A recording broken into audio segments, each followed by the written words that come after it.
하나님께서 우리를 구원하셨다는 얘기는 하나님의 축복이 시작됐다는 걸 알리는 거거든요. 그래서 에베소서 1장 3절을 보면 찬송하리로다 하나님 곧 우리 주 예수 그리스도의 아버지께서 그리스도 안에서 하늘에 속한 모든 신령한 복으로 우리에게 복 주시되, 이러시면서 우리의 구원은 이제 하나님의 축복이 시작이고 그 끝이 천국이거든요.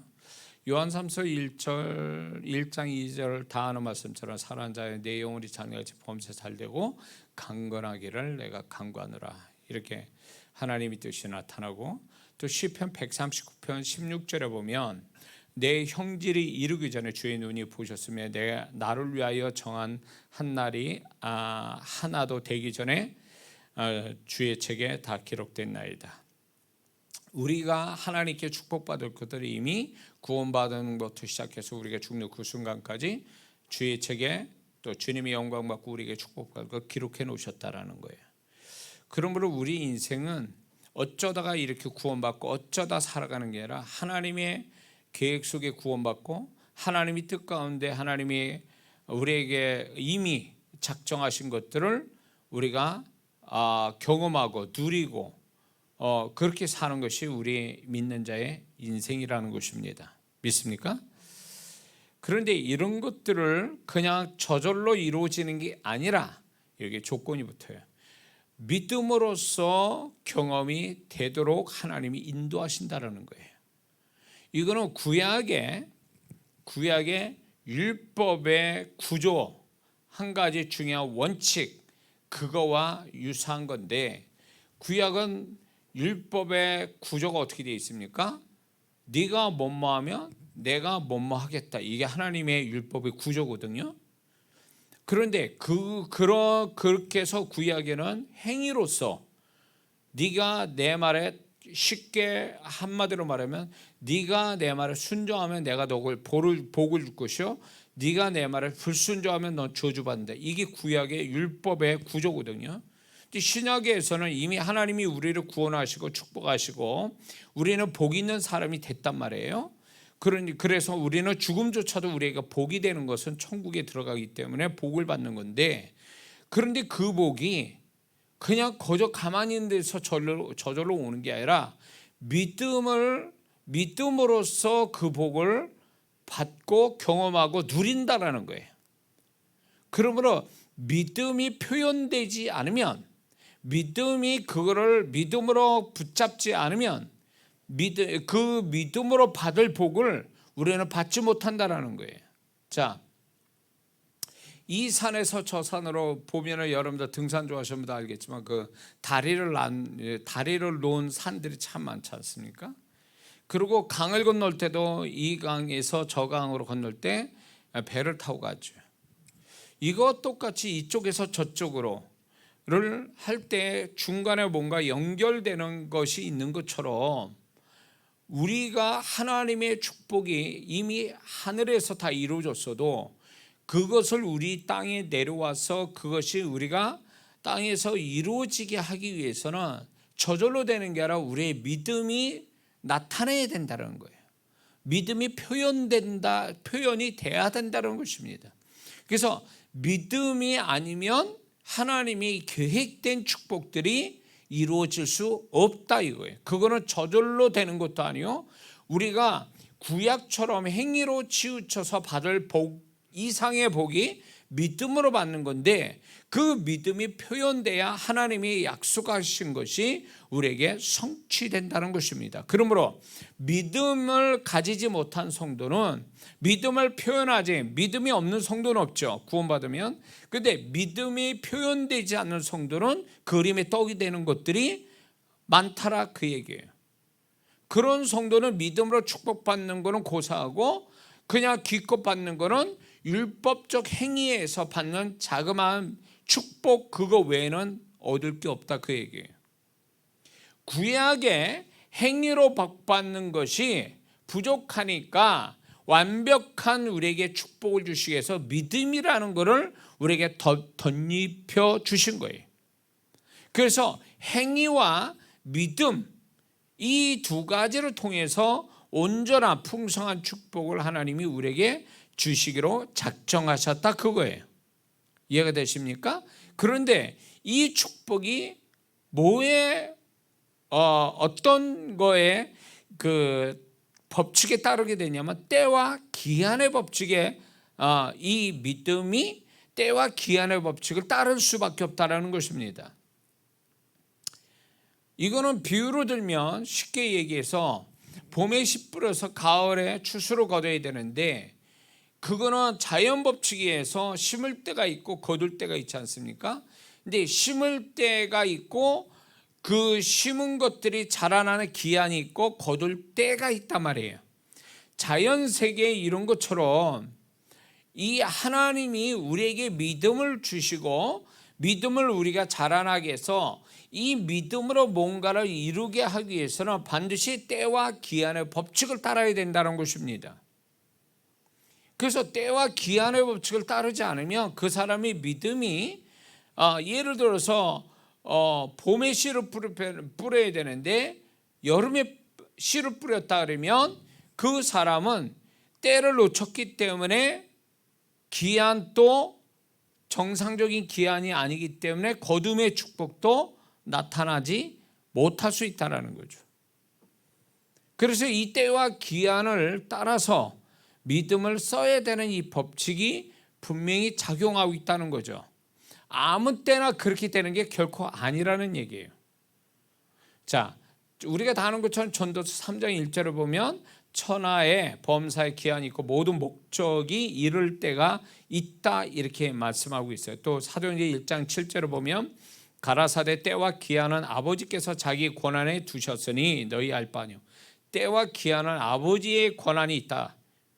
그러므로 때와 기한은 그분의 주권이지 우리가 마음대로 정해놓고 마음대로 기한을 정해놓고 때를 시작 때와 끝날 때를 우리가 설정하는 게 아니다라는 걸 분명히 말씀하고 있습니다. 자, 그거의 어떤 예표가 되는 것은 계속 얘기하지만 여리고성을 한번 우리가 생각해 보면 여리고성의 7일 13바퀴를 하나님이 정하셨어요.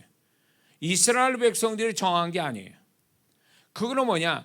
여리고성은 군사력을 가지고 해결된 게 아니라 이스라엘 백성의 믿음을 통해서 역사가 왔기 때문에 이 믿음의 역사가 여리고성의 사건인데 이 여리고성을 13바퀴를 돌아서 큰 소리를 내서 이제 그것이 무너지는 이 사건은 상식 바깥의 일이에요. 이건 상식적이지 못한 거예요. 그거는 결국 뭐냐? 믿음으로 이루어진 사건인데 이 믿음의 때와 기한을 하나님이 정하셨다는 거죠. 7일 동안 13바퀴를 돌아라. 이것이 하나님이 정한 때와 기한이라는 거예요. 그러면 만약에 예를 들어서 하나님이 13바퀴에 7일인데 만약에 12바퀴에 8일을 갔어요. 될 것 같습니까? 안 돼요. 왜? 하나님이 정한 건 하나님을 번복하지 않거든요. 그러므로 이 사건은 굉장히 우리한테 중요한 예표가 되는 게 뭐냐면 이 여리고성만 아니라 우리가 가지고 있는 모든 문제나 바라는 목표나 어떤 바라는 소망이나 이런 것들도 하나님은 이미 여리고성처럼 다 설정해 놓으셨다라는 거예요. 때와 기한을, 그리고 얼마만큼의 믿음의 양을 채워야 되는지 기한을 다 정해놓고 우리를 이끌어 가신다는 거죠. 근데 많은 성도들은 이거를 하나님이 때와 기한의 법칙을 따라가지 못하고 그리고 이제 이거를 믿음의 기한 안에 믿음의 양을 채워야 되는 거를 믿음의 양을 채우지 않고 시간만 보내다 보니까 결국은 믿음의 열매는 나타나지 않는 거죠. 그러니까 불성실한 믿음의 표현이 결국은 하나님의 기한을 넘어가요. 다시 말해서 여리고성을 비유로 든다면 분명 7일에 13바퀴인데 분명 7일까지는 갔는데 10바퀴만 돌았어요. 7일이라는 기한은 채웠는데 13바퀴를 돌지 않고 10바퀴만 딱 돌았어요. 그러면 그게 무너질까요? 안 무너져. 왜? 그 믿음을 성실하게 하나님이 원하는 분량까지 채우지 않은 상태에서 끝났기 때문에 이 여리고성은 무너지지 않는다는 얘기예요. 그렇기 때문에 하나님이 우리의 모든 문제나 바라는 것들, 목표나 이런 것들이 다 그분이 여리고성처럼 설정해놨다 그거예요. 때와 시작 때와 끝날 때 그 기간, 이 모든 게 정해져 있는 것을 우리가 모르기 때문에 성령께서 시작대로 알리시고, 우리의 믿음을 분량 알기 때문에 믿음의 분량을 어떻게 써야 될지를 성령께서 이끌어 가시고, 그리고 그 기한이 차서 열매를 맺게 하시는 하나님의 때를 그런 가운데 만나게 되는 거거든요. 자, 그런데 여기에서 하나님은 딜레이 시켜서 역사하진 않아요. 소위 말해서 하나님이 정한 때를 넘어가서 역사하는 법은 없어요. 하나님은 은혜의 하나님이라 미리 이전에 분량을 다 채우면, 기한 전에 채우면 미리 땡겨서 역사하시는 건 있어도 우리가 분량을 못 채서 넘어가면서 딜레이 시켜서 축복하시는 적은 없어요. 제 삶을 봐도 그래요. 그래서 이게 하나님이 정하신 때와 기한을 잘 맞춰 간다는 것은 굉장히 중요한 일이에요. 그 속에 믿음의 양을 채우는 것은 더 중요한 문제고요. 자, 그러므로 때와 기한에 대한 원칙을 우리가 좀 더 법칙을 좀 알아야 되는데, 이런 거죠. 때와 기한의 법칙, 첫 번째는 모든 만물은 시작할 때와 끝날 때, 그리고 그 기한을 가지고 있다라는 거죠. 이게 믿음의 세계나 영의 세계는 동일하다라는 것입니다. 그래서 이 때와 기한을 다 갖고 있는데, 이 때와 기한은 아까 말씀처럼 하나님이 정하신다라는 거죠. 여리고성 13바퀴, 나만 장군 7번 요단강들하고 엘리야의 7번 기도, 뭐 이런 것들은 다 그 수치로 하나님이 기록해 놓은 것도 결국은 하나님이 그런 어떤 믿음의 분량, 시기, 모든 것들에 대해서 주님이 정해 놓으시고 우리를 이끌어 가신다라는 얘기예요. 그래서 여리고성의 12바퀴에도 아무런 변화가 없고, 나만 장군 6번 요단강에 나와도 아무 이상 없고, 엘리야가 6번 기도해도 아무 이상 없는 이유는 하나님이 정한 때까지 가야 되기 때문에 그렇다는 거죠. 그런데 여기서 또 우리가 알아야 될 게, 때와 기한의 법칙에서 모든 문제나 축복, 목표 그 자체에 각각 다르게 때와 기한을 가지고 있다는 것입니다. 하나하나의 때와 기한이 다르고, 또 그 기한이 시작할 때가 다르고, 그 기한이 다르고, 끝날 때가 다르다. 그 모든 하나하나의 사항들이. 그리고 큰 것일수록 기한이 길어진다는 것입니다. 큰 것일수록. 짧은 거는 간단하게 이렇게 얻을 수 있는 것은 기한이 짧지만, 믿음의 분량을 작게 채우니까 금방 되지만, 이게 큰 문제다, 큰 거다라고 하면 당연히 하나님이 그 사람의 믿음의 분량을 아시기 때문에 이거를 길게 시간을 잡아서 그 분량을 다 채워서 역사를 가져오게 되니까 그 큰 것일수록 기한이 길더라, 그 얘기예요. 그래서 많은 성도들이 왜 내 문제는, 내가 바라는 목표나 축복은 왜 이렇게 안 오느냐라고 할 때, 안 오는 게 아니라 기한이 아직 다 안 찬 거예요. 기한이 안 찬 이유는 두 가지예요. 믿음의 분량이 다 안 채워서, 두 번째, 그거는 큰 문제이기 때문에 기한을 길게 잡아서 하나님이, 두 가지 때문에 그렇게 되는 거예요. 근데 많은 성도들은 이걸 잘 모르죠. 모르는 원인이 뭐가 있냐면, 이게 계속 하나님 앞에서 믿음을 써서 그 믿음이 어떤 역사를 가져오는 것을 자주 경험한 사람은 그 하나하나를 데이터를 갖게 되면, 요 문제에 대해서 요 정도 하면 되겠다라는 게 데이터로 말미암아 예측이 되거든요. 근데 이런 거를 믿음으로 풀어본 적이 없으니까, 문제를 하나를 풀었는데 다음 문제는 이게 얼마 만에 풀어질지를 예측을 못하는 거예요. 이게 자주 풀어봤어야 이런 유형은 어느 정도까지 해야 언제 가서 역사가 올지 데이터가 나오거든요. 근데 그거를 데이터로 못 가지니까 예측을 못 하는 거예요. 그러니까 뭐 문제, 목표, 축복 이런 것들이 결국 자신이 자꾸 그런 걸 믿음으로 풀어서 어떤 하나의 결과들을 가져서 그거를 데이터로 만들고 그걸 하나의 유형으로 만들어 버리면 그게 다른 어떤 상황은 다르고 다른 문제고 다른 목표고 다른 어떤 축복이라도 그 지금까지 온 것들을 데이터로 삼아서 예측을 할 수 있다 그 얘기예요. 어느 만큼의 믿음 분량, 어느 정도 시간이 가야 되고 어느 시점에서 시작하고 어느 정도에서 끝날 건가가 이게 나름대로 그게 예측할 수 있다는 거예요. 근데 오늘날 많은 성도들의 문제가 뭐냐? 믿음으로 풀어야 되는데 믿음으로 풀어본 적이 없는 거예요. 과거에 풀어본 적도 없고 믿음으로 풀었는데 그 믿음이 어느 분량이 돼서 얼마만큼의 풀어졌는지를 데이터로 못 갖고 있는 거예요.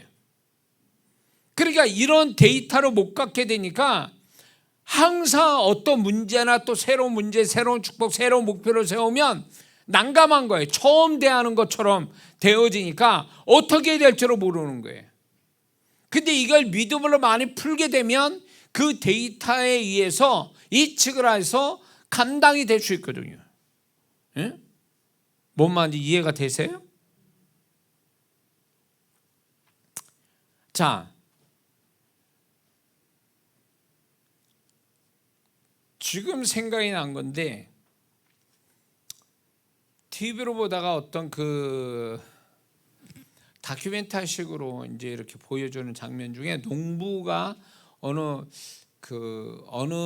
나이 드신 분 농부로서 50년을 살았던 이분의 이 TV에서 그분의 인터뷰가 나오면서 그분이 50년간 일기를 썼대요. 농사 일기를. 농사 일기를 노트로 썼는데 어마어마하게 많은 거예요. 그게 달력으로도 쓰고 노트에도 쓰고 막. 그러니까 이분은 농사의 달인인 거예요. 왜냐하면 이분은 50년 동안 농사를 져왔기 때문에 어느 시점에서 어떻게 해야 될지를 아시는 거예요. 그러니까 그 데이터가 있는 거, 50년 데이터가. 그러니까 이분은 농사의 달이니까 누가 와도 그거를 농사를 어떻게 해야 될지를 다 알고 있는 거죠. 가르쳐 줄 수 있는 거예요. 정확한 데이터를 갖고 있으니까. 그것처럼 전 그걸 보면서 믿는 자들이 믿음으로 살아야 되는 거잖아요. 우리는 행위로 사는 자가 아니잖아요.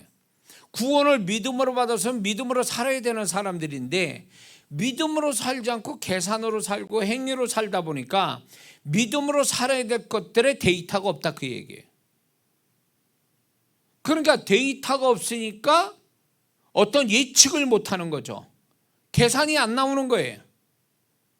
그러니까 새로운 문제나 축복이나 목표가 생기면 우왕좌왕하는 거예요. 그리고 이런 것들이 분명 이 농사진 50년 농사진 분은 뭐 매달 며칠 날 되면 뭐가 어떻게 시작되고 어떤 일이 자연적으로 무슨 현상이 일어나고 농산물이 어떻게 된다라는 거를 다 갖고 있는 거죠. 그러면 뭘 해야 될지를 딱 나오는 거예요. 어느 날 그 시기에 뭘 해야 될지 딱 답이 나는 거예요. 그 데이터로 의해서. 그것처럼 우리가 살아가면서 만나지는 문제나 예측되는 문제, 목표, 어떤 축복들이 예측이 된다면 어느 시점에서 뭐부터 시작해야 될지가 딱 나와야 되는 거예요. 그 데이터가 있다면 그 지난 날들에. 근데 이런 것들을 적어본 적도 없고 그 경험을 분석해서 적어놓은 곳이 없어 놓으니까 그리고 이걸 믿음으로 푼 게 아니라 어쩌다 풀어졌으니까 이거를 데이터로 삼기가 곤란한 거예요. 그러니까 모든 게 다 생소하고 처음 하는 것 같고 그러니까 우왕좌왕하게 되고 예측을 또 못하는 거예요. 그러니까 여리고성을 13바퀴를 돌아서 무너뜨렸는데 다음에 두 번째 여리고성이 나타나. 작은 여리고성, 아이성 같은 거, 이런 것들이 그러면 그 전에 있던 데이터 가지고 뭔가 공식을 대입해서 뭘 해보면 딱 답이 나오는 것들을 그 여리고성에서 믿음으로 풀고 아이성에는 육체적인 인간적인 계산으로 풀다가 망했잖아요. 그거는 결국은 여리고성을 푸는 그것이 하나의 데이터가 돼서 아이성도 그 믿음으로 풀어야 될 것들을 여호수아와 이스라엘 백성들은 그런 거를 못했다는 거예요. 여리고성을 믿음 풀고 아이성을 계산으로 풀고, 그 계산으로 풀어서 안 나왔잖아요. 잘못됐잖아요 또. 그래서 결국은 또 아간의 죄를 밝혀내고 이러면서 이제 하나님과 더불어 함께 가는 어떤, 거기에 이제 또 믿음의 법칙이 또 거기에 나오는 거죠.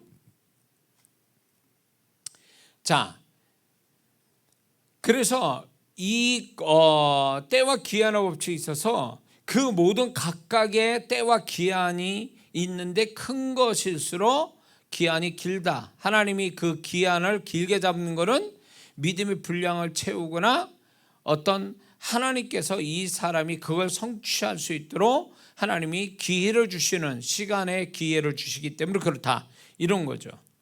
그리고 또 이 때와 기한의 법칙에서 시작할 때가 중요하다는 거죠. 시작할 때를 성령께서 인도하신다는 거예요.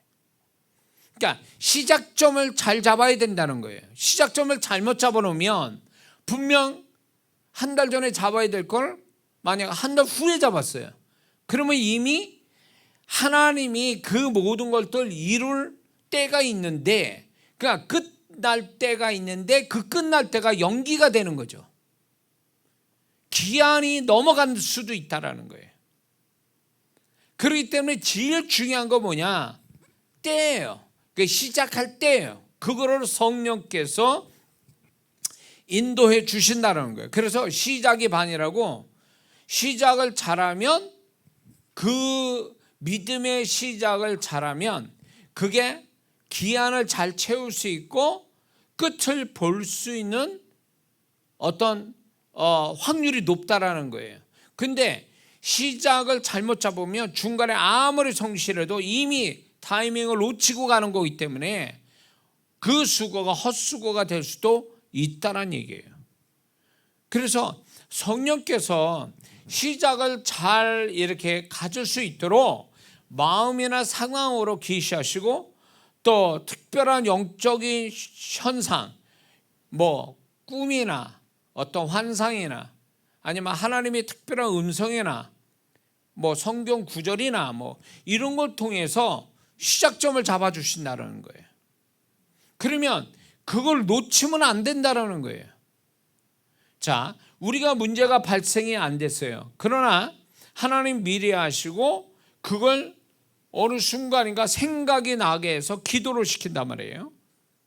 그래서 문제를 하나님이 돌파해서 뚫고 나가게 하시든 문제를 피해서 가든 이 모든 것들을 하나님이 시작점에서 결정을 하시거든요. 그분이 뚫고 가게 하시든 피해서 가게 하시든 그분의 주권이에요. 그런데 뚫고 가도 하나님의 도우심이 있는 거고 피하는 것도 하나님의 은혜예요. 그런데 그런 것들이 결국 시작점을 잘 잡았을 때, 시작점에서 하나님께 믿음을 기도로 믿음을 쓰거나 이렇게 함으로, 또 나중에 또 얘기하겠지만 시스기야처럼 선한 행실을 심게 함으로 이런 걸 통해서 피해가거나 돌파해 갈 수 있는 은혜를 베풀어 주시거든요.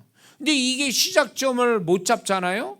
그러면 나중에 당할 일을 당하는 거예요. 피하는 것들이 부딪혀가고, 부딪혀가야 될 건 또 피해가고, 뭐 이런 식의 문제, 어떤 이런 결과들이 나오는 거죠.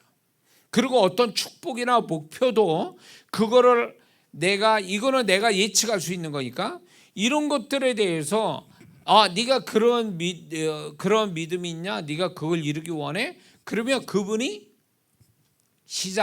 그걸 이루어서 실상을 볼 때까지의 처음 시작점을 그분이 잡아주신다는 거죠. 응? 그럴 때 그거를 놓치지 말고 그때로부터 시작해서 이거를 이룰 수 있도록 열심을 내는 것이 중요하다는 거죠. 근데 여기서 또 한 가지 미리 얘기하자면, 하다가 중간에 포기하면 그건 하나만 하는 거예요. 모든 게 문제든 목표든 축복이든 바라는 축복이든 이런 것들에 대해서 실상이 나오기 전에 포기한다면 그 사람은 지금까지 한 게 아무 의미가 없어지는 거예요. 시작하면 실상을 봐야 돼. 믿음으로 시작했다면 그 믿음의 실상을 보는 걸로 끝을 내야지, 많은 성도들이 믿음이 있다고 해놓고 믿음의 실상을 못 보는 이유는 믿음의 분량이 모자란 것도 있지만 결국 믿음의 인내를 끝까지 하지 못해서 중간에 포기돼서 결국은 아무것도 못 얻는 거예요. 그러니까 예수 믿는 사람이 중요한 어떤 덕목 중에 하나가 뭐냐면 인내하는 마음이거든요. 끝을 볼 때까지 인내하는 마음, 소망 가운데 인내하는 마음, 이게 믿는 자에게 아주 중요한 덕목인데, 성질 급하거나 보이는 걸로 판단을 빨리 하는 사람이라든가 육신적인 사람들, 이런 사람들은 이게 끝까지 가지를 못해요. 그러니까 맨날 하다가 말아. 고생만 하고 결과는 없어. 그러니까 이런 사람이 이게 반복이 되잖아요. 그러면 이 사람은 나중에는 의뢰에 끝까지 못 갈 걸 알아서 그게 믿음이 돼버려서 중간에 하다 말거나 아예 안 해버려요. 그러니까 믿음에 있어서 불구자가 되는 거예요, 이런 사람은요. 왜 그러냐? 끝까지 가서 실상을 보는 한 가지가 없기 때문에 그런 거예요. 맨날 하다 말아, 흉내만 내고. 그러니까 그 사람이 끝까지 가지를 못하니까 재미가 없는 거예요. 믿음으로써 역사는 온다는데, 그래서 흥분해가지고 믿음으로 뭘 어떻게 해봤는데 그거 며칠 못 가 또.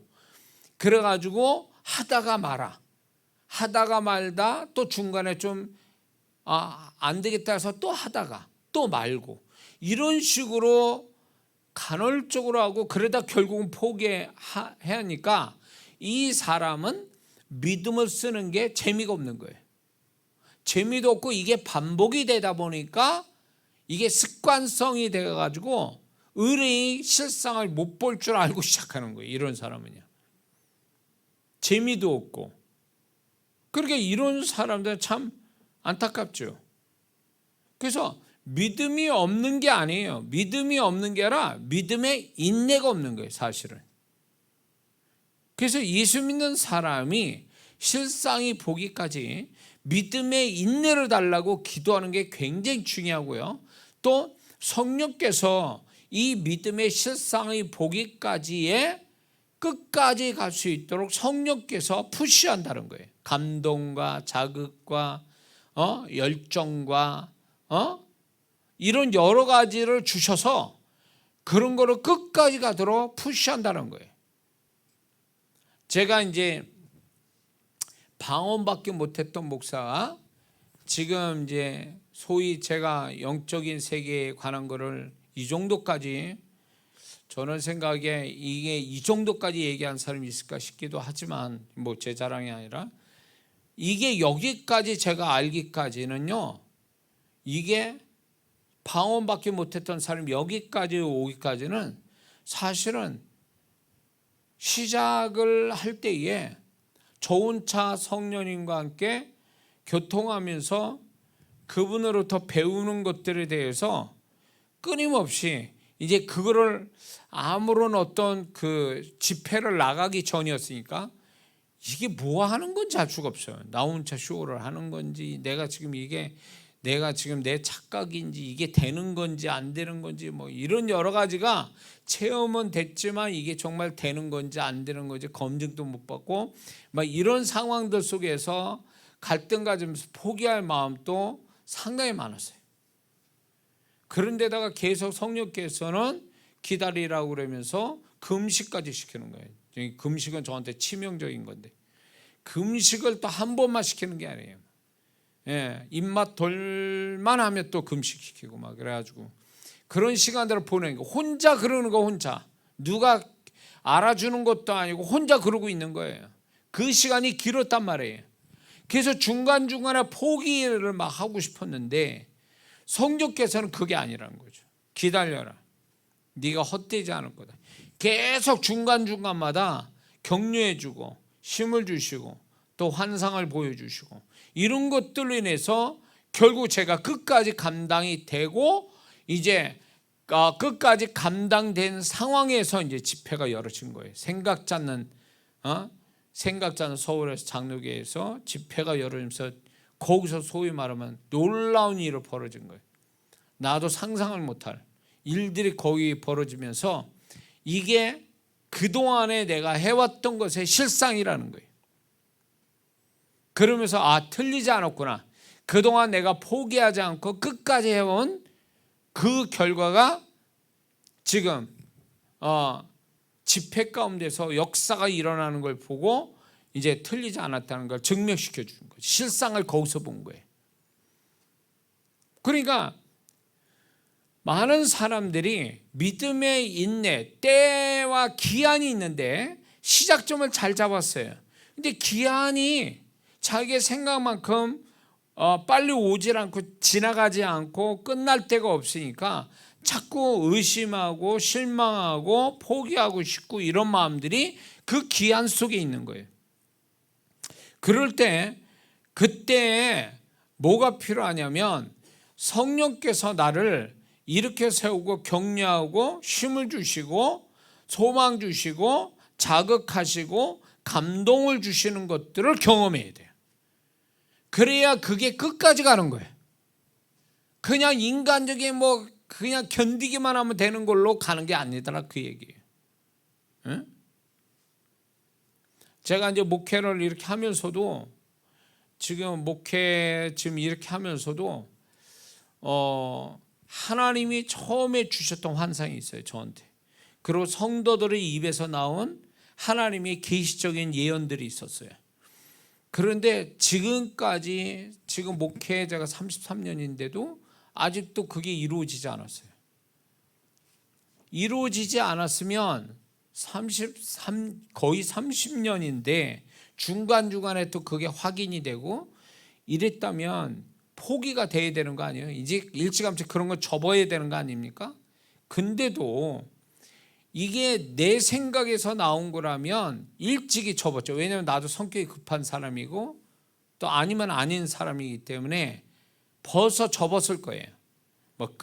저보다 한참 전에 접었죠. 그런데 그게 하나님으로부터 온 거고 하나님이 이루시려고 하다 보니까 내가 포기하지 않게 자꾸 사건, 사람 이런 걸로 계속 저를요. 그게 틀리지 않았다. 네가 보는 환상과 음성, 나의 음성과 성도들이 너한테 말해줬던 게 인간의 소리가 아니었다는 것을 전혀 다른 사람들이 얘기하더라 그 얘기예요. 동일한 이야기들을. 그러면서 넌 결국 그거 포기하지 마라 그거를. 네가 그러니까 이제 그때 제가 무슨 생각이냐면 내가 살아 숨쉬고 있는 한 이 하나님이 주신 것은 이루어질 수 있다. 이 믿음이 들어온 거예요. 그래서 지금 또 하나님이 나를 통해서 일하시는 것들이 아직 시작은 안 됐다. 30년 동안 준비만 하고 있다 지금. 이런 생각을 갖고 있어요. 근데 이게 인간적인 어떤 의지만 가지고 되는 게 아니라니까 이게. 이장호 목사가 그만큼 의지가 강한 사람 아니에요. 의지가 강한데 이 정도까지 30년 넘게 의지가 강한 사람은 아니에요. 그러니까 지금 제 나이 목사님들이 뭐 할 것 같아요? 그냥 편안하게 그냥 이대로 조사오니 이렇게 대부분 나이 드셔가지고 그럴 보통 그 목사님들이 그러거든요. 이 나이쯤 되면. 근데 나는 왜 그러냐고. 나는 지금 30대도 아니고 40대도 아니고 말이에요. 지금 이게 내 마음에서 내가 지금 이루고 있는 게 아니에요. 지금 그러니까 그분이 격려하시는 거예요. 푸시하는 거예요. 너 안 끝났어. 너 아직. 내가 너한테 준 꿈은 아직도 안 끝났어. 응? 그러니까 기한이 어마어마하게 긴 거예요. 이게 시작점은 33년 전에 주시고 기한이 어마어마하게 긴 거예요 지금. 근데 내 나이가 이렇게 됐는데도 그 기한이 안 끝났으면 나는 모세처럼 돼야 이게 기한이 끝나는 건지 도대체 알 수가 없네. 그때가 끝날 때인지 어쩐 건지 하여튼 아직 하나님이 나는 좀 마음을 놓고 좀 쉬고 싶어도 아니다라는 거예요. 쉴 때가 아니라는 거예요. 쉴 때가. 응? 왜냐하면 지금 시작도 안 해서 지금 이제 저에 대해서 아는 분들이 많고 뭐 유튜브 때문에 제가 또 많은 분들이 저를 알게 되고 이랬지만 이거는 시작도 안 한 거예요. 사실은 하나님이 나를 향한 어떤 계획, 사역 이게 시작도 안 한 거예요. 이게 워밍업이에요. 지금 또 준비하고 있는 게 준비. 어? 진짜 시작은 이제 뭐 우리 교회가 건축한 다음에 시작이 될까? 어? 그렇기 때문에 지금 또요 제가 다른 분들에 비해서 내 마음이든 모든 게 아직은 지치지 않았다고, 아직도 포기하거나 아직도 이대로 조사오네 하는 마음은 아니에요. 그것은 결국 하나님이 계속 야 믿음의 인내를 가져라. 아직 끝이 아니다. 실상을 내가 그거에 대한 믿음의 실상을 보기에는 아직 멀었다. 이런 거예요. 뭡니까? 고아의 아버지 조지 물러라는 분은 50년간 기도했다는 거 아니에요. 믿지 않는 사람들을 위해서. 그래서 50년 만에 죽기 전에 8명이 구원받은 걸 보고 죽었다는 말이에요. 50년 만에. 그분이 믿음이 없어서 그런 걸까요? 아니요. 그만큼의 믿음의 인내를 할 줄 아는 사람이었으니까 하나님이 거기까지 가게 하신 거죠. 그리고 실상을 본 거죠. 8명이 구원받은 거. 2명은 이제 조지 물러가 죽은 다음에 추도 예배 1주년, 2주년에서 다 구원받았고, 저는 그게 막 이렇게 가서 확 와닿는 거예요. 그렇구나. 나도 그렇게 하나님이 그렇게 하시려는 것보다. 그래서 젊었을 때는 막 그냥 제가 막 그냥 못 견딘 거야. 빨리 됐으면 좋겠는데 못 견뎌가지고 막 지풀에 쓰러지고 막 아유 포기도 하고 싶고 막 이랬는데, 그런 시간이 지나가면서 하나님이 그래도 아니다. 그래서 저를 이렇게 세워서 이제 인내하는 법을 가르치시고 여기까지 끌고 오신 거예요. 그래 내가 맛배기는 보여줄게. 네 앞으로 뭐 어떻게 할지 맛배기는 보여줄게 한 게 지금까지. 이 맛배기 지금도 사실은 아직도 맛배기로 그 얘기 다시 말해서 준비만 하고 있는 거예요. 지금 준비만. 모르겠어요. 제가 뭐 대단한 인물도 아닌데 왜 이렇게 하셨는지 알 수가 없어요. 자, 그래서 하나님이 이 때와 기한이라는 법칙이 믿음에도 적용이 되기 때문에 여러분들이 믿음을 쓰기 시작했다면 모든 게 믿음의 실상이 올 때까지는 포기하지 말아야 되고 믿음의 인내를 반드시 해야 된다. 믿음의 인내를 자꾸 갖도록 하나님이 푸시한다는 건 뭘 의미하는 줄 아세요? 너 실상을 내가 보여줄게 이런 뜻이에요. 아멘 하세요. 내가 너의 믿음의 인내를 갖게 하는 것은 이 믿음의 실상을 너한테 주고 싶어서 내가 믿음의 인내를 갖게 하는 것이다 이거예요. 인간이 스스로 인내를 하고 의지를 갖는다 해도 사실 그건 세상이라 할 때나 잠깐 써먹을 줄 몰라도 영적인 데 있어서 혼적인 의지나 인내는 아무 소용이 없어요. 그게 도움이 안 된다고. 세상 일은 그렇게 할 수 있어요. 그러나 이 영적인 일, 믿음을 통해서 뭔가 실상을 보는 믿음의 인내는 하나님이 도와주셔야 되는 거예요. 그렇다면 하나님이 뭔가를 내가 포기하지 않고 계속 쓰러지고 싶은데 또 쓰러졌는데도 나를 또 이렇게 세워서 소망을 갖게 하고 쓰러져서 안 일어나고 싶고 이대로 조상이고 주저앉고 엎어지고 싶은데도 또 시간이 지나면 또 힘이 생겨서 또 일어날 힘이 생기고 기도할 힘이 생기고 예배 드릴 힘이 생기고. 이건 뭐예요? 이거는 내 인간 의지로 되는 게 아니에요. 이건 하나님이 인내하도록 도와주시는 거예요. 그러면 인내하도록 도와주시는 이유가 뭘까요? 실상을 보게 하려고. 너 여기서 주저앉으면 안 돼. 응? 내가 너의 믿음의 인내를 통해서 내가 너를 실상을 보게 할 것이다, 이런 거거든. 응? 그래서 하나님께서는 광야 2세대를 통해서 믿음의 실상을 보게 하셨잖아요. 가나안이라는. 응? 광야 1세대는 결국 자격이 없어서 광야에서 죽었는데, 광야 2세대는요, 그 2세대들이 결국은 믿음의 실상을 보는 사람이 됐잖아요. 그러니까 하나님께서는 그거예요. 끝까지 믿음을 가지고 출발했으니 너희들은 믿음의 끝을 봐야 된다. 이게 하나님의 원래 뜻이에요. 그러면 우리가 구원을 받고 믿음으로 산다면 모든 우리의 삶의 문제, 축복, 목표, 이런 것들이 살아가면서 생기는 것들에 대해서도 구원을 받은 믿음과 그 믿음을 가지고 실상을 보도록 하나님이 구원받도록 믿음을 주시고 성령이 역사하신 것처럼, 우리가 목표나 축복이나 어떤 문제를 해결하기 위해서 성령으로 말미암아 믿음을 가지고 이걸 실상을 보도록 이끌어 가신다, 그 얘기예요. 그러니까 인내하는 그 자체가 벌써 증거라는 거예요. 실상을 주시려는 예표, 사인이다, 그 얘기예요. 이해가 되세요? 그러면 하나님이 이 정도 하면 포기하지 말아야지. 이 정도로 나를 격려하고 있다면. 응? 그러니까 저도 지금요, 저도 이대로 조사하냐고 끝나고는 싶지만 하나님의 뜻이 그게 아니고, 너는 아직 내가 준 믿음의 실상을 보지 못했기 때문에 지금 또 부지런히 가야 된다는 거예요. 부지런히. 그러니까 이거는 진짜 남들이 이렇게 그냥 다른 성도들은, 우리 성도들은 몰라도 저는 그냥 마음이 바쁜 거예요.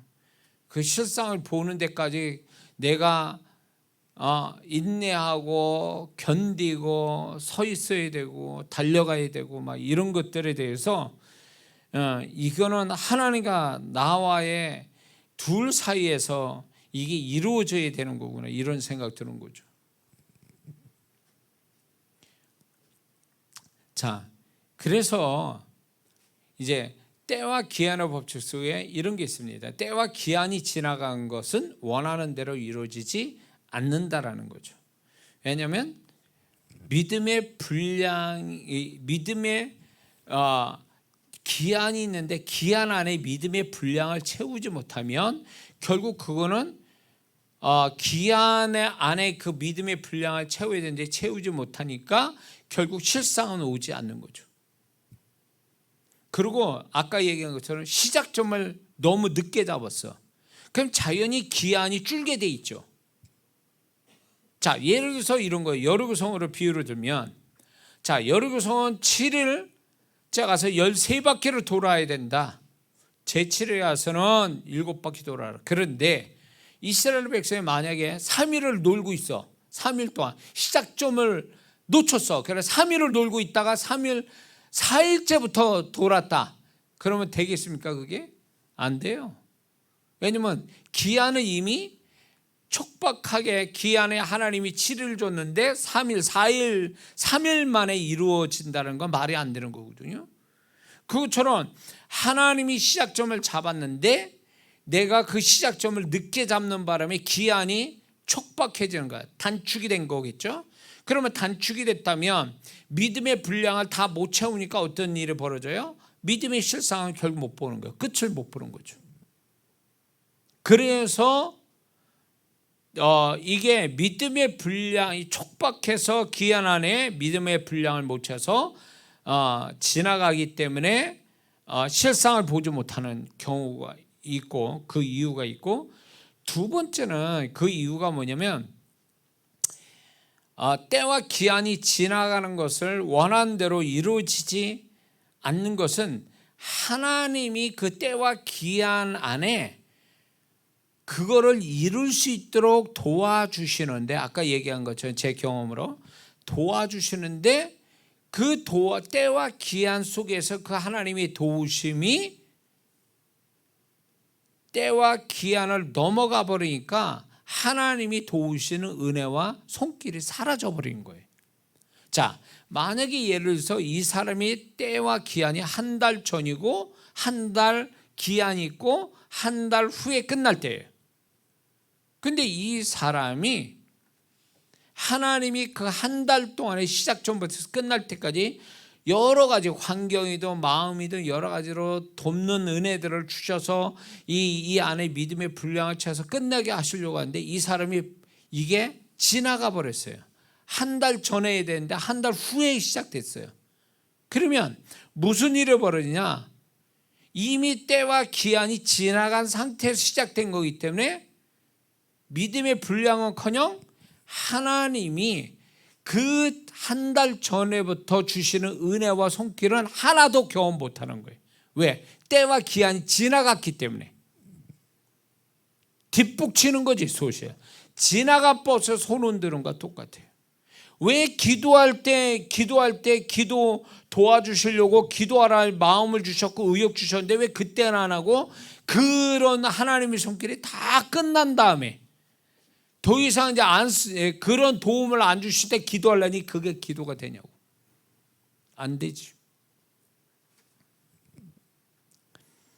하나님이 저에게 막 기도시킬 때는 그 기도의 불을 받았다, 그렇게 저는 표현했는데, 1시간 기도하기도 힘들었던 제가 장장 8시간을 스트레이트로 기도할 수 있는 사람이 됐다. 금식하면 16시간을 스트레이트로 기도한다. 이건 제가 신앙생활, 그때까지의 신앙생활에 있었던 일이 한 번도 없었던 일이에요. 이건 아주 처음 있는 일이고 지금 또 그런 일이 없어요. 제가 그때만 그 일이 있었어요. 그러면 그때 미친 거예요. 내가 박 목사한테 얘기했지만, 나 지금 내 정신이 아닌 것 같아, 제 정신이 아닌 것 같아, 이런 얘기했다니까 제가. 왜냐면 내 정신 가지고는 그렇게 못하거든. 뭔가 잡혀가지고 돌아가니까 힘드는지 모르고 막 하는 거예요. 재미있어 하고 힘들지 않고. 이게 그때의 기도의 불을 그분이 주셔서 했으니 내가 존재 자체가 달라지고 영적 통로가 열리고 하나님의 앞에 일을 다 기도로 준비시켰으니까 그게 된 거지. 만약에 그때 기도를 하나님 기도불 주시는데 지금 누구도 만나야 되고 저기도 가봐야 되고 어떻게 되고 막 이렇게 만약에 시간 보냈다, 그럼 저 지금 제가 아니에요. 지금 내 모습이 아니라고. 근데 많은 분들이 이걸 놓쳐요. 하나님이 이건 은혜라고 해서 은혜 주실 때 딴짓거리 하고 있는 거예요.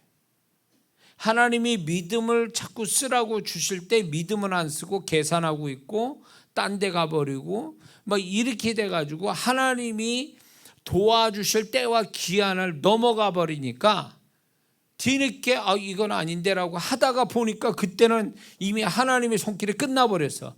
그러니 맨 땅에 헤딩하듯이 헬렌이 되냐고. 그게 하나님이 도와주셔야 되는 건데. 그러니까 항상 이런 사람이 있어요. 뒷북치는 사람이 있어요. 항상 한 템포 늦어. 그러니까 하기는 하는데 은혜도 없고 축복도 없어. 고생만 해. 왜? 하나님이 그렇게 믿음을 쓰게 하려고 믿음을 쓰도록 여러 가지 채널로 믿음 쓰라고 의욕도 주고 상황도 주시고 마음도 주시고 능력도 주시고 여러 가지로 상황을 도와줄 때는 딴짓거리하고 가만히 있다가 다 그런 것들이 사라진 다음에 때와 기한이 지나간 다음에 하려니 아무것도 안 되지. 그러면 결국 그 사람은 때와 기한을 놓쳤기 때문에 문제도 안 풀려, 축복도 안 와, 목표도 안 이루어져. 이렇게 되는 거예요.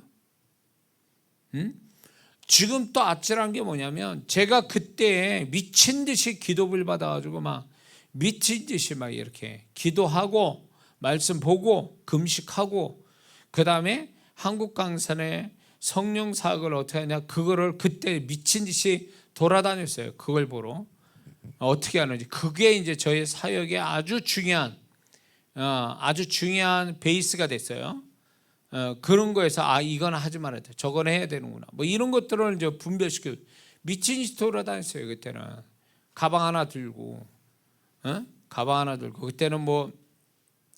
그때는 무슨 뭐 내비게이션 있어요, 뭐 있어요. 그러니까 서울에서 뭐 어디에서 뭐 한다면 엄두가 안 나는 거예요. 지도책을 보고 다녀야 되니까. 그러니까 이제 버스 타고 기차 타고 이러고 돌아다니는 거예요. 막 땀 뻘뻘 흘려가면서 가방 하나 들고, 영업사원처럼 그렇게 다니고 기도 엄청 한 그것이 저의 사역에 엄청난 기본이 되게 해준 거죠.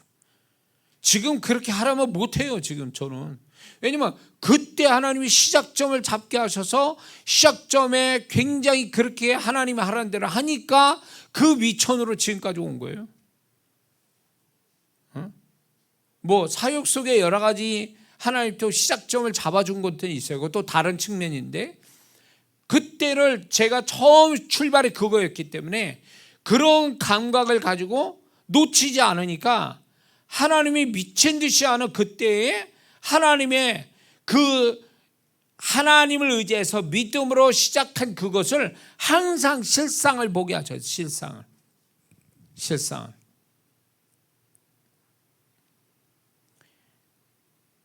제가 이제 집회를 이렇게 하다 보니까 너무 강단마다 영적인 그 상황들이 다 틀리고, 그리고 집회할 때마다 세미나 할 때마다 장소를 매달 구하러 다녀야 되고 이런 어려움이 딱 생겼는데 하나님이 도와주시면 센터가 생길 수 있겠다. 이건 하나님으로부터 받은 믿음이었기 때문에 하나님이 이 부분에 대해서 축복해 달라고 그래서 계속 기도해 왔어요. 이제 믿음의 시작이 된 거죠. 그게 불편함이 이제 하나님의 마음에 소원을 주신 거예요. 센터를 갖게끔 소망을 주신 거지. 목표가 생기고 축복의 소망을 갖게 된 거죠. 그걸 가지고 막 기도를 하기 시작한 거죠. 그 기도를 시작했더니 어느 집회에서 그것도 잊지도 못해.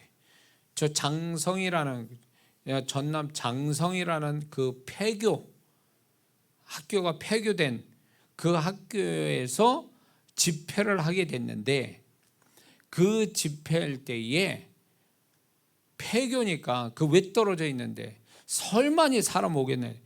거기 봤는데 뭐 바닥이 이게 학교니까 초등학교니까 이게 나무 바닥인데 뭐 푹 꺼진 데도 있고 뭐 하여튼 뭐 형편없는 데서 장소가 그것밖에 못 구해 아주. 내가 이런데 여기서 이렇게까지 해야 되나 막 하나님 이거 뭡니까 라고 막 그러면서 그 전에 이제 센터를 위해서 기도했고 최악이었어요 그때가. 그랬는데 하나님께서 거기에서 한 200명이 왔어요. 그 조그만 그 폐교에 난 상상을 못하겠어요. 그러니까 거기에 한 200명이 온 거예요. 어떻게 알아가지고 그때는 뭐 유튜브가 있습니까? 인터넷이 됩니까? 제가 뭐 팜플렛을 뿌렸어요? 전화번호를 받았습니까? 아무것도 없어. 근데도 사람들이 저를 찾아서 거기에 왔단 말이에요. 근데 둘째 날 아침에 하나님께서 야, 네가 센터를 이제 세워야 된다는 얘기를 해라. 광고를. 그래서 이게 또 주님께서 아니 지금 사람 오는 것도 기적이고 지금 집회하는 것도 기적인데 거기다가 뭐 이걸 센터가 이제 있어야 될 때라고 이제 그 얘기를 그냥 믿음으로 하라니까. 그래서 집회 가운데 제가 아침에 잊혀지잖아요. 화요일 날 아침에 제가 광고를 했어요. 지금 이제 제가 이렇게 여기까지 와서 집회도 하고 또 다음 달에 또 찾으러 다녀야 되고 막 너무 힘들어서 기도를 해왔다. 그래서 이제 센터가 필요합니다. 그래서 센터를 있으면 거기서 주야장창 이렇게 제게 성령의 기름 부음이 동일한 성령의 기름 부음이 있어서 사역하기가 수월하고 여러분들이 찾아오는 것도 쉽다. 이러면서 이제 제가 이걸 위해서 기도해 달라고 딱 그랬어요. 그리고 만약 마음이 감동되면 헌금해 주세요 그래가지고. 그런데 저는 생각지도 않았어요. 거기서 상상 이상의 헌금이 나왔어요. 너무너무 놀랐어요. 그래가지고 그게 전라도 광주하고 분당에 두 군데가 센터가 생긴 거예요. 평택에 교회 있고. 그래서 상상 외로 그게 딱 생긴 거예요. 그게 센터가. 그래서 주야장창 거기서 두 군데서 막 집회 엄청 했죠. 하나님께서 하게 하신 거죠. 저는 그걸 보면서 기도를 미리 시키고 기도를 시킨 가운데 최악의 상황까지 가게 하신 다음에 드디어 그 믿음의 실상이 오게 되니까 믿음으로 또 그거를 말을 하라고 그러니까 나는 그 말을 했더니 사람들이 거기에 감동을 받아서 생각지 않게 헌신을 하고 그래서 그게 드디어 분당과 전라도 광주에 센터가 딱 생기고 이게 뭐예요 이게 인간의 상식이나 계산을 뛰어넘어서 역사가 되어진 거예요. 실상을 그렇게 보게 하시더라고요. 저는 이런 것들이 이제 제 삶을 돌이켜보면 이런 것이 곳곳에 사건들이 있어 왔기 때문에 이 믿음의 시작점과 기한 끝날 때 이런 실상으로 끝나는 이 부분에 대해서 하나님이 명확하게 이거 원칙대로 가신다. 이 법칙대로. 그러니까 저는 지금 우리 교회가 3년을 건축을 위한 기도를 그냥 했죠. 그리고 지금 3년 지나서 헌금을 3년 한다고 또 얘기하고 있죠.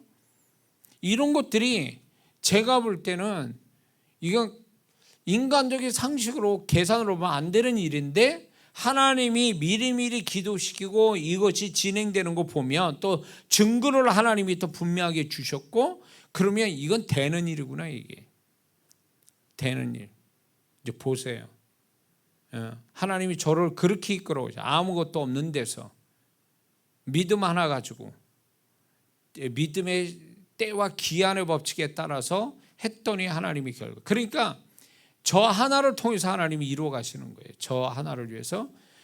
그러니까 이제는 이제 저와 우리 주우신 교회가 이제 같이 갈 건데 분명히 하나님이 이게 기도와 또 헌금과 또 이제 앞으로 되어질 일들이 이미 우리 믿음의 기도 속에 다 들어와 있는 거죠. 지금 홈페이지나 우리 성도들 매주 같이 또 수요일 목요일 날 기도 제목 나가는 거 있죠. 교회 건축을 위한 이 기도대로 간다는 거예요. 이 기도대로. 이제 보세요. 3년 기도했지, 3년 헌금했지. 이 기도가 자그마치 6년을 기도하는 거예요. 그것도 혼자 기도하는 게 아니라 온 성도들, 온날 성도들이 함께 기도했으니 역사가 안 올래야 안 올 수가 없는 거예요. 그러니까 이거는 믿음과의 한판의 싸움이지 돈과의 싸움이 아니에요. 상식과 계산의 싸움이 아니라고 이거는. 그러니까 믿음으로 이루는 거예요. 믿음으로. 그래서 믿음이 1 더하기 1은 2가 아니라 믿음은 1 더하기 1은 100도 되고 1000도 되고 만도 되는 거예요. 결과가 다르다는 거지. 그래서 우리 교회는 이제 저로 시작한 이 믿음이 이제 우리 온 성도가 같은 믿음으로 하나가 돼서 갈 때 놀라운 일을 이제 경험하게 되고 이게 이제 그게 이제 그 다음에 하나님이 저를 향한 계획들이 우리 주우신 교회 함께 또 온라인 성도들과 함께 다 같이 그 하나님이 거대한 주의 오심을 예비케 하는 사역으로 전개되겠죠. 믿습니까? 이거는 뭐냐? 하나님이 인정한 믿음을 중간중간에 그 어떤 증거를 주셨잖아요. 믿음이 맞다라는 증거를 주셨기 때문에 커다란 믿음의 이제 실상을 보기까지 우리는 지금 다름질에 가고 있는 거거든요. 지금. 근데 이게 만약에 저만의 어떤 생각으로 갔다면 같이 동참하거나 같이 공감하는 성도가 없어야 맞는 거예요. 나 혼자만의 생각이었다면. 근데 그게 아니잖아요. 지금. 얼마나 많은 성도들이 지금까지 동참해오고 감동받고 그런 어떤 이 건축에 같이 함께 하는 사람이 얼마나 많은데요. 지금. 우리 성도들은 또 말할 것도 없고. 이런 것들이 결국은 하나님의 증거라는 거죠. 이 조그만 증거들이 모여서 나중엔 실상이 되는 거예요. 실상. 거대한 실상. 그러니까 이게 저만의 문제가 아니라 여러분도 마찬가지예요. 여러분의 어떤 이 때와 기한의 법칙이, 믿음의 때와 기한의 법칙이 다 있다라는 거예요. 그걸 몰라서 자꾸 놓치기도 하고 그렇단 말이에요. 예? 그러니까 이 믿음의 때와 기한의 법칙을 잘 알고, 그리고 아까 처음 서도 얘기했지만 믿음으로 푸는 작은 일이든 믿음으로 푸는 것들이 많아서 데이터를 갖고 있는 게 굉장히 중요하다는 거예요. 왜냐하면 그거의 유형대로 하나님이 또 만들어 이거를 믿음을 쓰게 만드시는 거니까. 제 아들을 하나님이 주실 때도 그때 2년 동안 전도에 미쳐가지고 저 박 목사하고 같이 교회 바깥에 나가서 전도자로 한 2년을 살았거든요. 지금 그렇게 전도하면 못해요. 저는 그때는 미쳤어요. 막 미쳐가지고 막 밥 먹는 것도 잊어버리고, 눈이 오나 비가 오나 막 길바닥에서 막 외치고, 그러면서 전도를 해가지고 10,000명 정도를 만나가지고 500명을 길바닥에서 예수 영접시킨 끝에 이제 우리 아들을 주셨는데, 그때 그 열정이 지금은 또 없어요. 그러니까 그때 그렇게 부어줘요. 그러고 나서 아들을 주시거든요. 그러니까 아들을 주시기 위해서 하나님이 그런 믿음의 열정을 주셨던 거예요. 그 믿음의 시작점을 잘 잡게 하시고 믿음의 끝이 이제 아들을 주신 거죠. 그 전도하면서. 그러니까 저는 이거를 지금까지 믿음으로 나름대로 풀어왔기 때문에 저만이 아니라 모든 성도들이, 제가 서두에 얘기했을 거예요. 믿는 자는 삶이 두 가지가 있다. 두 가지가 공유되어 있는데, 하나는 계산으로 푸는 삶이 있고 하나는 믿음으로 풀어야 되는 삶이 있는데, 이 두 가지를 하나님이 세팅해 놓으셨다. 이 처음 제가 얘기했죠. 기억나세요? 기억이 안 나나? 몇 번 얘기했어요 이거. 그러니까 예수 믿는 사람의 삶은 두 가지 형태의 삶이 세팅되어 있는 거예요. 그러니까 계산으로 풀 건 계산으로 풀어야 돼. 똑똑한 머리로, 지혜로. 그러나 믿음으로 풀어야 할 것이 있다면 믿음으로 풀어야 답이 나오는 거예요. 근데 믿음으로 풀어야 할 거는 계산을 푸니까 답이 안 나오는 거라고. 사실은 제 아들을 어떻게 계산으로 풉니까? 계산으로 여지껏 풀어다가 안 됐는데 7년 동안을. 그래서 결국은 믿음으로 풀었는데, 이런 게 있다니까요. 개척할 때도 마찬가지고, 제가 이 돈에 관련된 일들에 대해서 하나님께서는 돈이 없어도 믿음 가지고 그 돈을 만들어내고 믿음을 통해서 실상을 오게끔 하시는 하나님의 손길이 있었다고. 응? 그러니까 이게 왜 이 얘기하냐면, 지금 삶을 돌이켜 보니까, 하나님이 나를 믿음으로 풀게 하려고 이런 상황들이 있었고 이런 사람이 왔고 이런 일들이 벌어졌구나 라는 걸 지금 와서 해석이 되는 거예요. 근데 용케도 믿음으로 풀어야 될 거를 아무것도 없으니까, 그러니까 아무것도 없고 뭘 붙잡을 무기도 없고 뭐도 없어. 비빌 때도 없고 기대할 때도 없고 의지할 때도 없고. 그러니까 이거는 오로지 믿음으로만 풀 수밖에 없는 거예요. 상황 자체가. 만약에 제가 뭔가 의지할 때가 있었다면 그거 붙들고 아마 그거를 의지했을 거예요. 그걸 믿음 삼았을 거예요. 근데 아예 처음부터 하나님은 나를 그런 내 성격을 아시니까 아예 없어버린 거예요. 그리고 오로지 믿음으로 풀게 하시는 일들을 주셨는데, 다행히 하나님은 내가 그 당시에 믿음에 다른 사람보다 믿음이 부여해서 그 믿음으로 다 풀게 하셨다는 거죠. 지금 또 많은 성도들을 이렇게 하나님이 제 입을 통해 제 손을 통해서 역사하시는 것도 결국은 하나님이 나에게 주신 영혼에 대한 믿음이 있기 때문에 그 일을 또 하게 하신 거예요.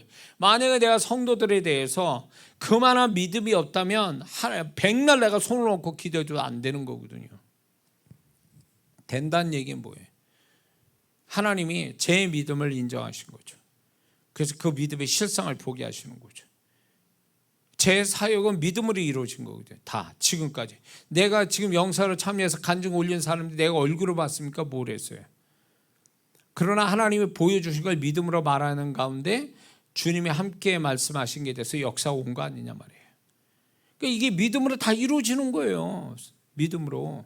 근데 우리는 믿음 쓸 생각을 하지 않는 거지. 그러니까 믿음을 안 쓰면 그만큼 손해보는 거예요. 그 사람 믿음 쓰라고 여지껏 믿음 주시고 믿음 쓰게끔 상황을 몰고 가고 계시는데, 그러면 믿음을 써서 뭔가 이루기 위해서 하나님이 시작점을 잡아주시고 기한까지 정해 주셨는데 그게 불성실하고 믿음 쓰지 않으니까 결국 그 사람의 믿음의 사건은 날아가 버리는 거죠. 그러면 그거는 계속 고통을 안고 가든가 해결되지 않은 채 계속 갈 수밖에 없죠. 그거는.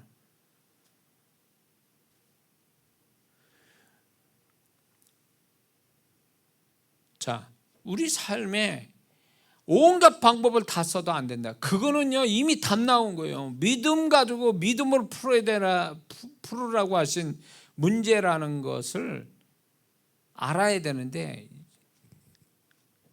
아직도 그거를 몰라요. 믿는 자들이 그거를 사실을 몰라서 이 방법 한다니까 저 방법, 이 사람이 한다니까 저 사람, 이런 식으로 계속 세속적인 어떤 방법과 지식과 상식과 계산으로 계속 풀려고 하니까 이 사람은 해결을 안 된 채 고생만 죽으라고 하는 거예요. 그냥. 아니 어느 정도 해보면 이게 계산으로 풀어야 될지 믿음으로 풀어야 될지 딱 다 아는데 왜 믿음으로 풀 생각을 안 하냐는 거죠. 그거는 결국 뭘 얘기하는 줄 아세요? 이게 계산으로 풀어야 될지 믿음으로 풀어야 될지를 분별을 못한다는 얘기는 이전에 믿음으로 풀어본 사람이 아니라는 걸 증거하는 거예요. 왜? 믿음으로 풀어본 사람은 딱 문제가 딱 왔을 때 유형이 비슷해. 유형이 비슷하다고 이거 계산은 안 되겠는데 믿음으로 풀라고 하나님 주시면 숙제 같은데 이러면 딱 이제 믿음으로 대입시키면 되는 거를 이걸 모르는 거 분별이 안 되는 거야. 계산을 풀어야 될지 믿음 풀을지 이걸 모르니까 계속 믿음 풀 때는 계산하고 계산으로 할 때는 또 믿음으로 하려고 하고 이 잘못된 거죠. 이게 안 되는 거예요. 그렇게 하니까. 그래서 하나님이 믿음으로 풀으라고 할 때는 시작점을 알려주시고 기한까지 내 수준에 맞춰서 기한까지 다 정해 주시니 섬세하신 하나님의 손길인데, 이게 하나님과 교통이 돼야 뭔가 하나님에 대한 감각이 있어야 이거를 발견할 텐데 하나님에 대한 감각이 없으니까 이게 모르면 하는지 모르는 거야. 애초부터 이게 뭔지를 모르는 거죠. 예? 만약에 우리 교회 건축이요 내 머리가 계산으로 돌아와서 벌써 끝냈어요. 안 한다고 내가 손 털어올고 일어났을 거예요. 왜 이 고생을 해? 왜? 그냥 이대로 이렇게 있어도 난 좋은데 왜 그 고생을 또 왜 해야 되냐고. 왜 그거를 가슴 조이면서 조마조마하면서 지금 기도하면서 가야 되냐고. 근데 이게 지난날 제 삶을 돌이켜보고 우리 교회에 제가 섬기는 교회를 지금까지 지내오면서 이게 계산으로 풀 문제가 아니고 믿음으로 풀어야 될 또 숙제를 던져주셨기 때문에 나는 풀기 위해서 시작하는 거예요. 이게 순종하는 마음으로.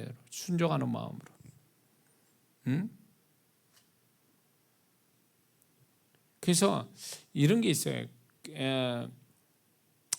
교회 건축은 제일 책임자거든요. 목회자가 이걸 다 짊어지고 이제 앞장서서 이렇게 하는 건데, 그래서 우리 성도분들 또 영상을 참여하는 우리 교회 아시는 분들은 저를 위해서 특별히 기도해 주셔야 돼요. 제가 잘 끝에까지 실상이 오는 데까지 감당할 수 있게 저를 위해서 기도해 주셔야 돼요. 이 보통 믿음 한판의 싸움이라고. 믿음과의 싸움이지 돈과의 싸움이 아니라고. 그래서 저와 여러분들은 분명한 것은 하나님 구원받을 때 믿음의 분량을 받았어요. 기본치 믿음의 분량을. 그리고 지금까지 신앙생활하면서 믿음의 분량이 각자 수고한대로 믿음의 분량이 어느 정도 각자 다르게 믿음의 분량을 갖고 있을 겁니다. 그렇다면 이제부터 여러분의 믿음을 써야 되잖아요. 믿음을 쓰라고 믿음 주신 거지 액세서리로 믿음 주신 게 아니거든요. 구경하라고 골동품처럼 아무 쓸모자가 없는 어디에도 써먹지도 못할 그런 믿음을 주신 게 아니에요. 믿음을 주셨다. 믿음의 분량을 키우라는 것은 믿음으로 말미암아 풀어질 무언가를 위해서 사용하라고 주신 거라는 거죠. 그때 뭘 가지고 사용해야 돼? 여러분의 문제, 목표, 축복 이런 데 쓰라고 주시는 거예요. 그러면 쓰라고 주셨는데 그러면 어느 상황 가서는 하나님이 계산해도 될 문제는 계산으로 하게 돼. 믿음으로 해야 될 것들은 반드시 믿음으로 그걸 하도록 그동안에 쌓였던 믿음을 쓰라고 지출하라고 이제 이끌어 가신다 그 얘기예요. 그러면 그걸 눈치를 채야지. 그래서 믿음을 쓰려고 시작점 잘 잡고 기한 안에 믿음의 분량을 채우면 또 이 믿음의 분량을 채우는데 성령께 도와주시는 것을 경험하면서 믿음의 분량을 채우면 그 사람은 믿음의 역사를 곧 보게 되는 거죠. 이게 굉장히 짜릿해 인생에. 이게 이게 돈 가지고 되는 게 아니라 세상은 돈 가지고 모든 게 다 한다고 그러지만 우리는 돈 없어도 믿음만 가지면 되는 거구나. 이게 또 하나의 이 믿음이 나의 무기요, 이 믿음이 나의 또 재산이요. 이게 경험이 된다면 사는 게 돈 가지고도 살 수 있고 믿음 가지고도 살 수 있는 세상이구나. 이게 경험이 돼야 되는 거예요. 이게 그거는 예수님 믿는 자만 그렇게 할 수 있는 거예요. 이게. 그래서 그런 삶을 통해서 세상을 놀라게 하는 거죠. 왜? 믿음의 실상은 계산으로 안 나오고 상식적이지 못한 일들이 나타나는 거니까. 왜? 하나님만이 하시는 일을 내 믿음에 하나님이 역사해 주시는 거기 때문에 사람이 만들어내는 게 아니거든요. 그게 우리가 이런 것들을 경험하는, 그래서 때와 기한의 법칙을 잘 따라서 믿음의 실상을 보는 저와 여러분들이 되어야 될 줄 믿습니다. 기도하겠습니다.